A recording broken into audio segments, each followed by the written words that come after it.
former Ethics Commissioner Mary Dawson, enabling her to brief us on the Trudeau Report, what turned out to be the Trudeau Report number 1, the results of her investigation into the Prime Minister's illegal vacation. Ms. Dawson spent 2 hours with us, providing important, relevant details on how she came to find the Prime Minister guilty of 4 violations of the Conflict of Interest Act. The findings of the Trudeau Report number 1 detailed unacceptable ethical lapses by the Prime Minister. But the Trudeau Report number 2, the scathing report released just last week by the current Ethics Commissioner, Mario Dion, details many more serious violations of the Conflict of Interest Act, up to and including, by any reasonable measure, attempted obstruction of justice. Or, as Commissioner Dion concludes, actions, quote, contrary to the constitutional principles of prosecutorial independence and the rule of law, close quote.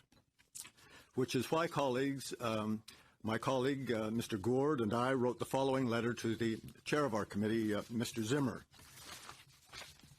And that letter said, and I'll read it into the record, yesterday the Conflict of Interest and Ethics Commissioner released the Trudeau II report. The report found the Prime Minister directly and through his senior officials used various means to exert influence over Ms. Wilson-Raybould. The authority of the Prime Minister and his office was used to circumvent, undermine, and ultimately attempt to discredit the decision of the Director of Public Prosecutions, as well as the authority of Ms. Wilson-Raybould as the Crown's Chief Law Officer. This is incredibly concerning. These findings show that Justin Trudeau used the power of his office to reward his friends and to punish his critics. This is a grave situation. Not only is Mr. Trudeau the first Prime Minister to have been found guilty of breaking the law, he is a repeat offender.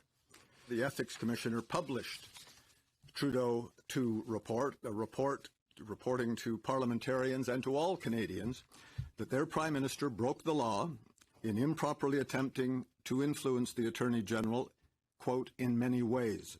It confirmed Canadians' decisions and suspicions and much more. It is a weighty report, even though the Commissioner states that his investigation is incomplete, even though he reports he was prevented by the Clerk of the Privy Council from access to relevant witness testimony under a blanket confidentiality shield, thus blocked from looking at the entire body of evidence. Despite all of those challenges, the Ethics Commissioner declares he gathered sufficient factual information to properly determine the matter on its merits, and he has itemized those facts in great detail. And we find ourselves in some uncharted territory because what the Prime Minister seems to seek to do is to change the report of the Ethics Commissioner by saying that he doesn't agree with it and saying that he fully cooperated. Now, the evidence of the Ethics Commissioner in his report is that, to the contrary of the Prime Minister's statement, they did not fully cooperate with the Commissioner at all. And indeed, the Commissioner took great lengths of noting the concerns that he had with respect to whether or not it was appropriate the way in which the Prime Minister sought to produce documents, be interviewed, and at the end of the day, determine whether or not a waiver was extended to allow the Ethics Commissioner to have access to all the information that he deemed appropriate for the study. Where we find ourselves in uncharted territory is this. The Conflict of Interest Act does not allow for the Ethics Commissioner's report to be changed.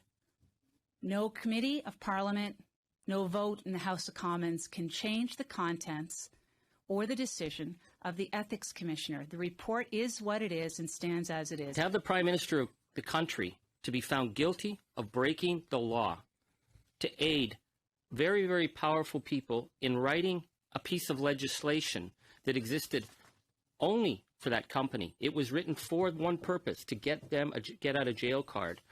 And then to have a campaign involving so many key people in the Liberal government to put pressure on the Attorney General and the independent prosecutor is not acceptable. Either we have the rule of law in this country or we don't. Because one of the most staggering statements that I found in Mr. Dion's report is that we have an SNC lawyer, Mr. Pritchard, talking to the former president of the Treasury Board about the case that Ms. Wilson-Raybould was overseeing.